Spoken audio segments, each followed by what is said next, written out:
Assalamualaikum warahmatullahi wabarakatuh. Selamat pagi semuanya. Selamat datang kembali di podcast Laboratorium Akuntansi FEBUM. Dengan host kali ini saya Muhammad Jafi Zunas Asyari dari program studi S1 Akuntansi angkatan 2021.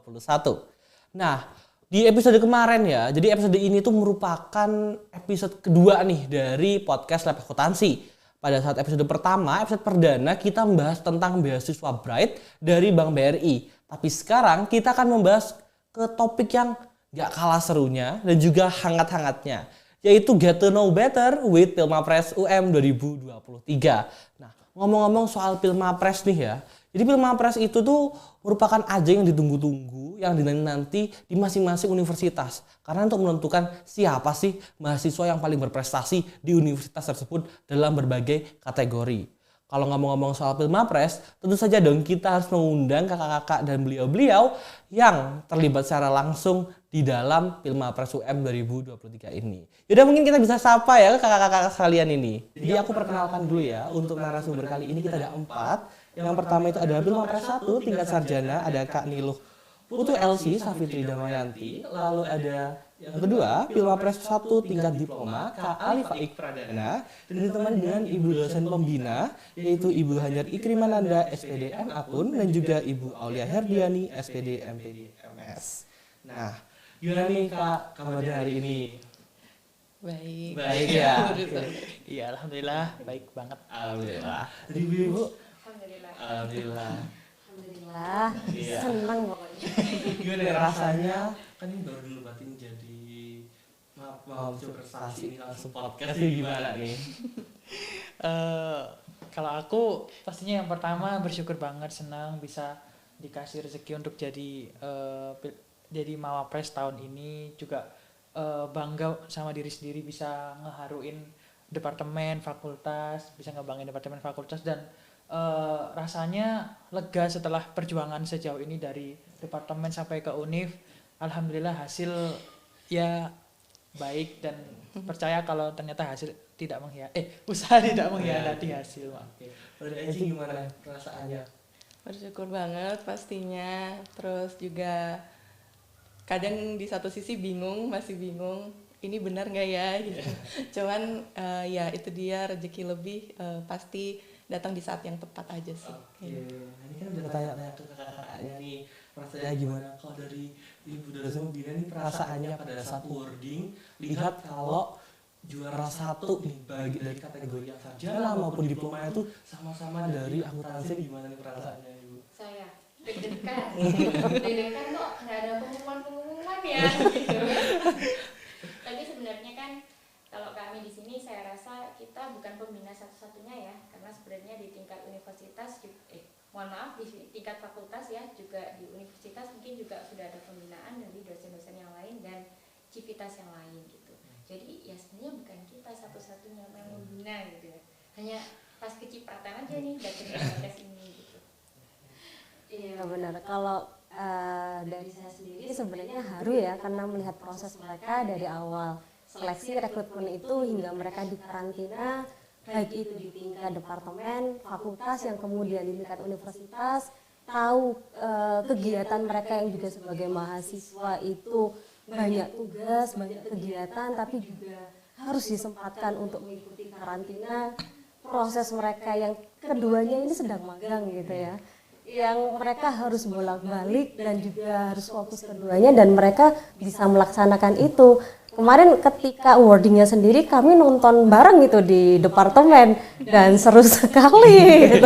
Heboh, dan ya satu hal, kita haru sekali melihat anak-anak kita bisa mendapatkan apa yang memang mereka layak untuk dapatkan dari proses itu tadi, dan kita sangat bangga. Perasaan bangga untuk dari itu.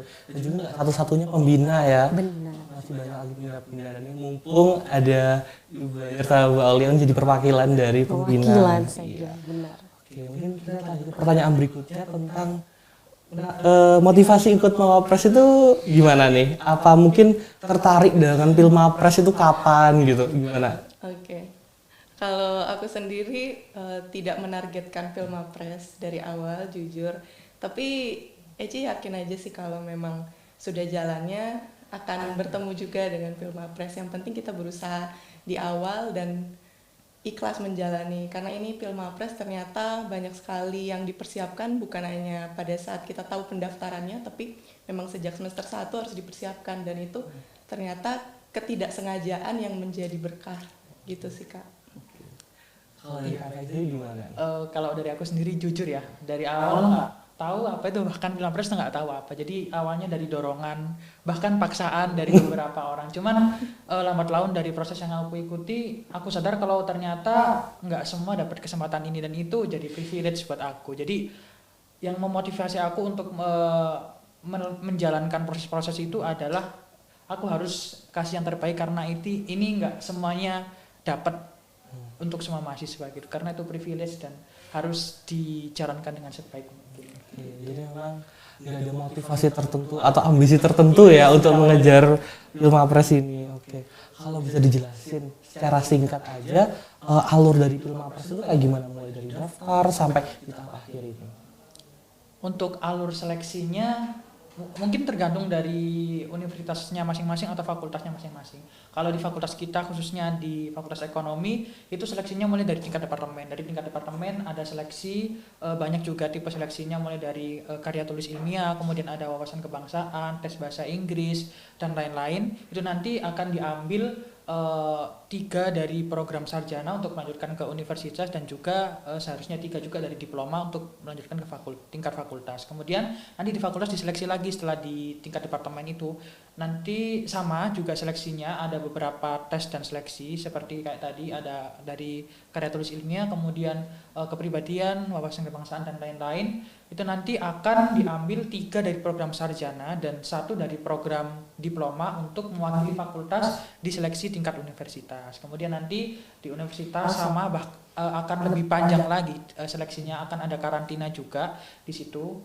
Dan yang aku alamin sama Eci sendiri di Pilmapres ini, seleksinya hampir full 1 bulan ya Ci, kita seleksi di tingkat universitas ini. Terus nanti di akhir akan ada grand finalnya, akan dinobatkan beberapa kategori, 3 di program sarjana, kemudian 2 di program diploma, dan ada mawapres terfavorit, kemudian ada mawapres terinspiratif. Nah, kemudian nanti yang akan mewakili universitas ke nasional itu ada 1 mahasiswa berprestasi program sarjana dan 1 mahasiswa berprestasi program diploma. Itu nanti yang akan mewakili universitas di tingkat nasional. Tapi sebelum di tingkat nasional ada juga seleksi tingkat wilayah di LD Dikti masing-masing. Jadi dari UNIF nggak langsung ke nasional, harus diseleksi dulu di tingkat wilayah. Misalkan wilayah Jawa Timur, nanti UM dengan kampus-kampus lain di Jawa Timur akan diambil beberapa yang mewakili Jawa Timur ke nasional. Oke, jadi memang pada saat di UM itu belum akhirnya ya, masih ada perjalanan lagi ya ternyata ya. Justru di UM itu awal sebelum melanjutkan ke yang finalnya di nasional. Oke. Nah, mungkin untuk teman-teman juga ini kan juga baru sadar ya kalau ternyata itu nggak cuma berhenti aja tuh cuma di universitas, tapi masih ada lanjutannya mulai dari yang region sampai nanti di nasional seperti itu. Terus mau pertanyaan nih kepada Ibu Pembina, bentuk pendampingannya itu selama ini tuh seperti apa, adakah? Oke, kalau bentuk pendampingan di fakultas mungkin nanti bisa dijelaskan Bu Aul ya, sepertinya yang lebih langsung terjun di sana. Kalau saya pribadi saya sebenarnya tidak mendampingi apapun. Banyak Bu.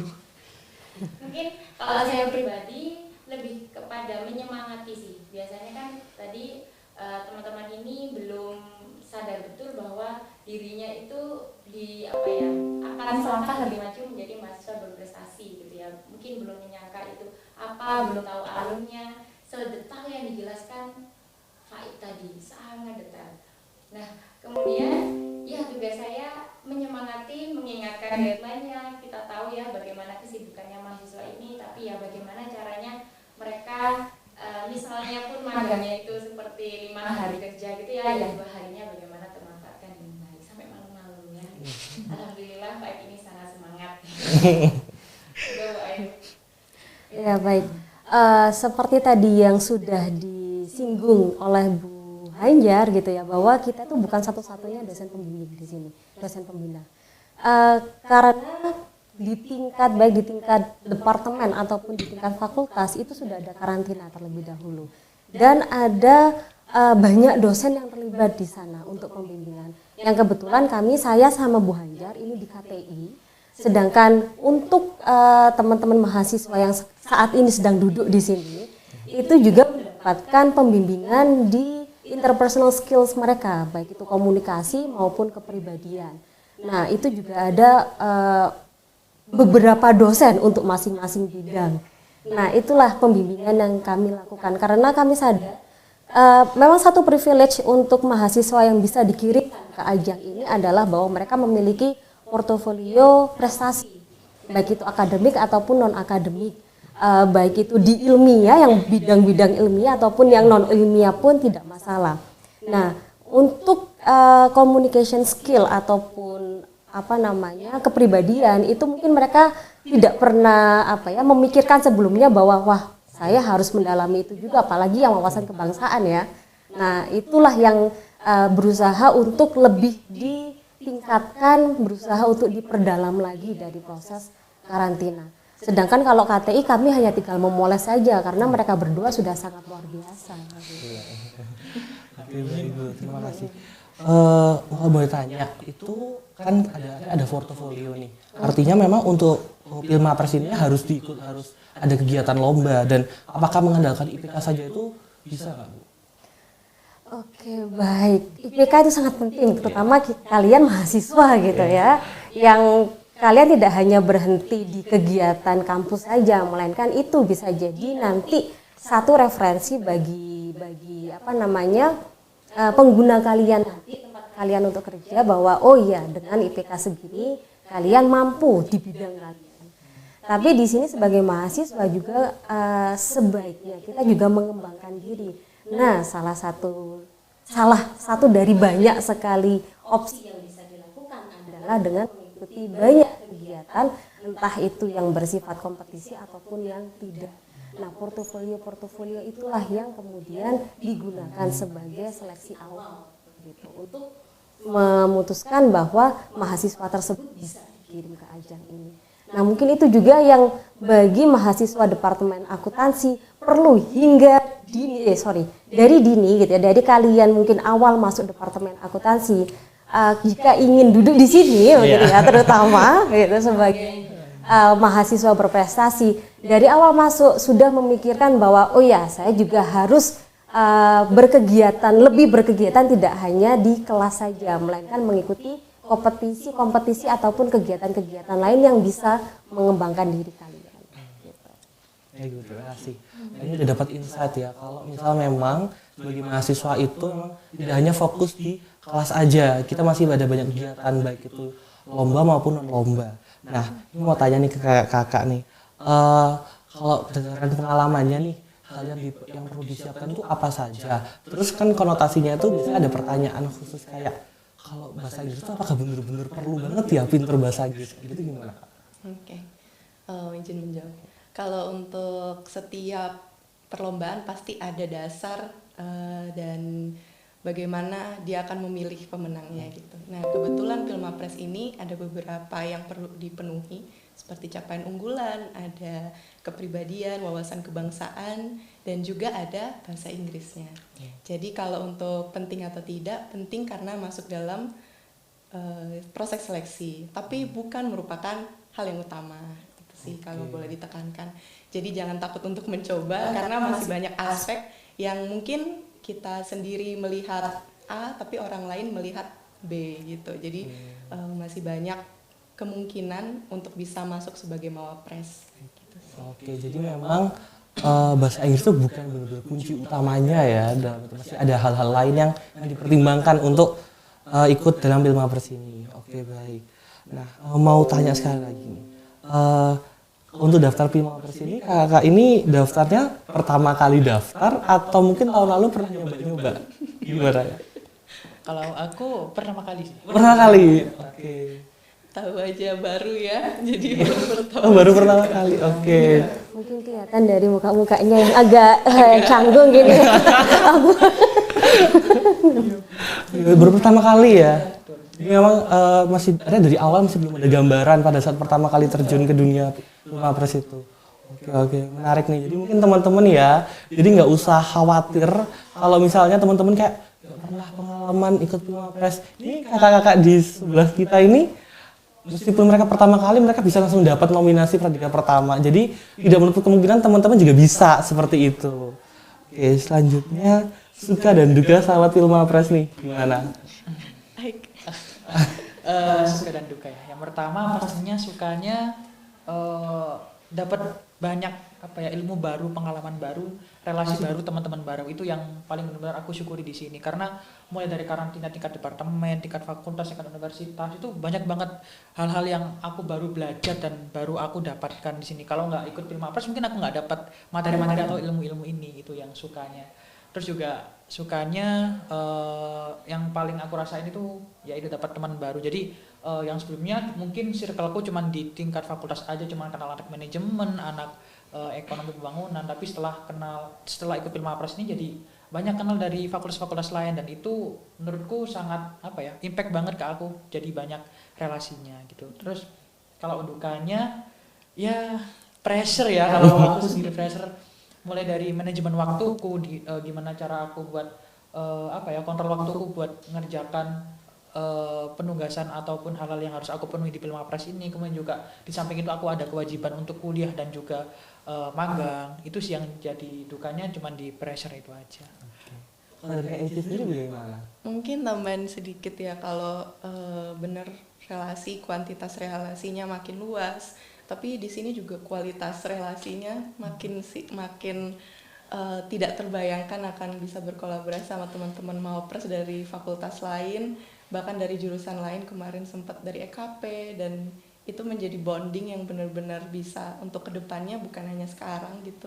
Mungkin path kita bisa nge-cross di suatu hari, dan kita udah karena pernah berinteraksi, jadinya lebih enak gitu untuk mendapatkan kesempatan baru dan lain-lain. Terus juga dekat sama ibu dosen, bapak dosen, karena sebelumnya memang Eci kurang begitu sering di kampus, karena di kemarin itu pertukaran ke Unsri, terus juga kemarinnya lagi online karena angkatan corona, dan tiba-tiba kenal sama ibu dosen, bapak dosen dengan cara seperti ini tuh membanggakan sekali gitu sih.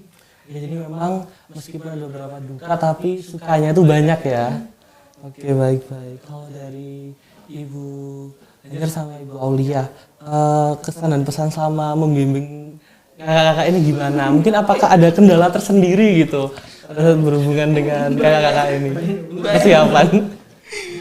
Kalau saya kendalanya ketika moodnya lagi turun sih, moodnya lagi turun, atau mungkin ya itu tadi ya, ayo kita mengerjakan, ayo kita diskusi, lagi magang Bu, gitu ya. Mungkin kendala-kendala itu aja, cuma tugas magang atau mungkin tugas kuliah yang lain ya, kita memahami itu, tapi ya kita coba untuk didorong terus bagaimana caranya, didoakan ya, alhamdulillah.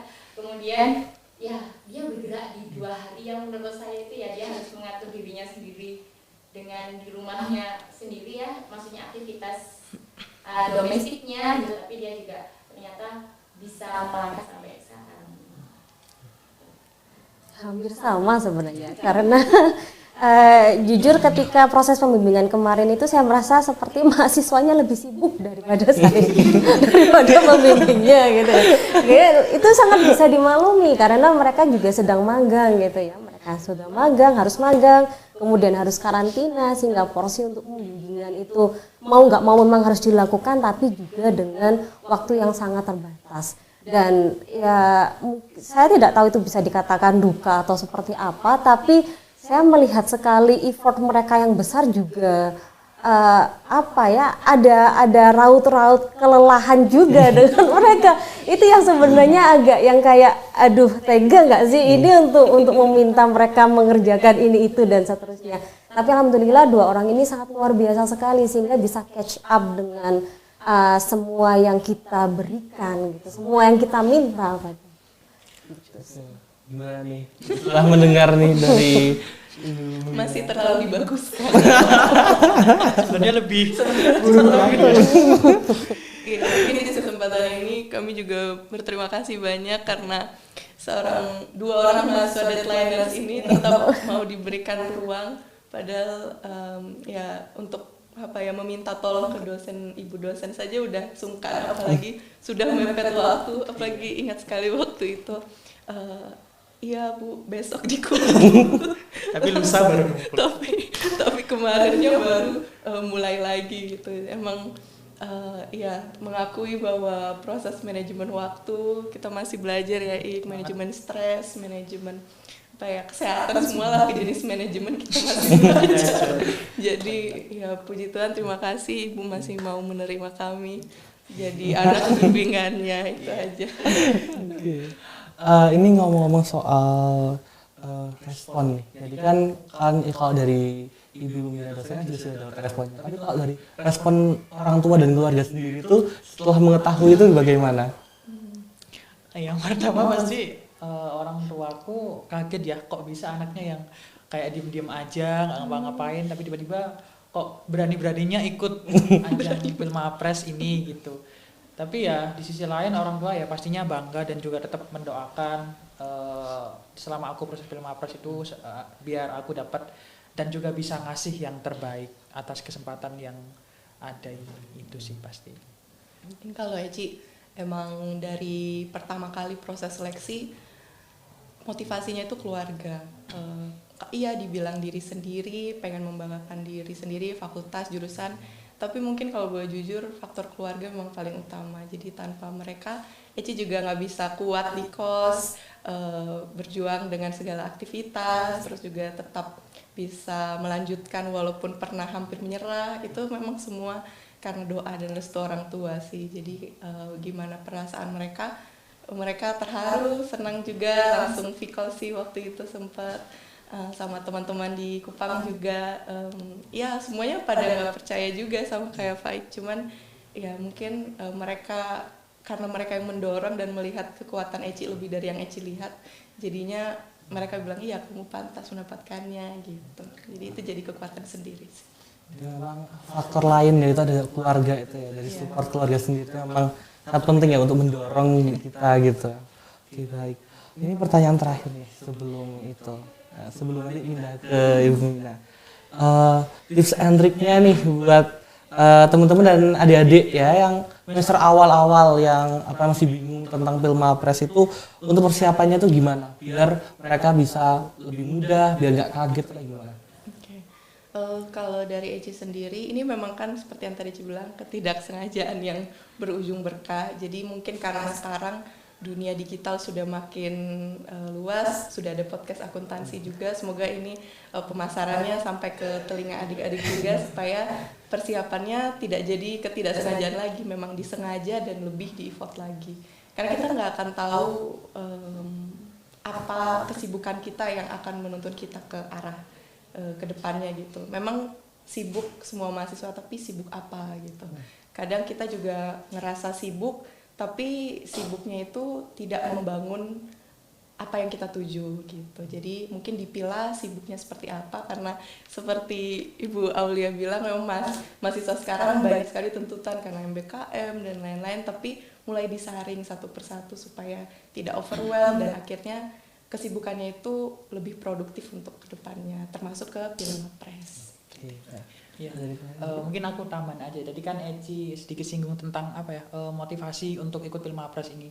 Jadi mungkin yang pertama perlu diketahui juga buat teman-teman departemen akuntansi, kalau Mawapres ini ya bukan sekedar ajang untuk nunjukin kalau kamu tuh berprestasi, kamu tuh pinter, bukan cuma untuk gengsi-gengsian aja. Tapi Mawapres ini kan juga representasi seorang mahasiswa yang emang mau dirinya untuk berkembang, yang seperti tadi sudah dikatakan sama Bu Aul, kalau berkembang nggak cuma hanya di kelas dengan IPK, tapi dengan kegiatan-kegiatan lain. Dan Mawapres ini juga dinilai bukan karena prestasi di bidang lomba-lomba aja, jadi banyak juga, misalkan pengabdian masyarakat, kemudian juga penelitian dan kegiatan akademika lain yang mampu menunjukkan kalau mahasiswa ini tuh mampu berkontribusi untuk lingkungannya dan juga berkontribusi untuk dirinya sendiri itu. Jadi itu yang pertama jadi motivasi yang nanti bisa jadi tips atau trik untuk teman-teman itu bisa ikut Pilmapres, karena dengan mengikuti kegiatan-kegiatan yang mampu mengembangkan diri kamu di luar kelas itu nanti akan jadi bekal di seleksi Pilmapres, karena notabene seorang mawapres kan mahasiswa berprestasi, jadi dinilainya dari prestasi itu tadi. Tapi prestasinya macam-macam. Jadi itu yang perlu dipersiapkan dari sekarang. Ikuti semua kegiatan yang menurutmu bermanfaat dan kembangkan dirimu nggak hanya di kelas, ikuti kegiatan di luar kelas, baik itu organisasi atau kegiatan pengabdian kepada masyarakat dan lain-lainnya. Pokoknya ikutin semua kegiatan bermanfaat yang bikin kamu berkembang. Oke, baik, wah ini keren banget ya. Ikuti semua yang bermanfaat, yang positif diikutin kayak gitu. Oke, untuk pertanyaan terakhir nih, ini benar-benar terakhir nih kepada Ibu Olia dan juga Ibu Anjar. Harapannya untuk calon mawapres ke depannya, untuk tahun depan dan periode ke depan apa? Oke. Seperti yang disampaikan teman-teman tadi, persiapkan kalau misalnya ada kesempatan untuk mengikuti ajang baik itu bersifat perlombaan maupun yang bukan gitu ya, akademis maupun non akademis, ya ikuti saja, kembangkan. Insya Allah ya di fakultas, di universitas ini selalu mendukung, sekalipun mungkin nanti 1-2 kali harus dispensasi mungkin karena latihan atau mungkin untuk mengikuti perlombaan, jangan khawatir, sampaikan saja karena itu adalah portofolio pertama ya yang dinilai untuk menentukan atau untuk menjaring calon-calon mawapres seperti itu. Kemudian terus semangat ya. Kalau dari saya melanjutkan saja dari Bu Hanjar, jangan sungkan-sungkan untuk menghubungi Bapak Ibu dosen kalian jika memang kalian membutuhkan bantuan baik itu pembimbingan ataupun yang lain ketika kalian memang ingin istilahnya mengikuti kegiatan-kegiatan yang tadi dikatakan oleh Faik gitu ya, yang positif, entah itu kompetisi atau kegiatan yang lainnya. Karena mereka berdua ini sebenarnya seperti permata yang istilahnya sudah terasa di dalam tapi belum muncul saat itu. Nah, kalau seandainya kalian tidak memunculkan diri, tidak memberitahu kami gitu ya, Bapak Ibu dosen kalian, kita nggak akan tahu bakat kalian.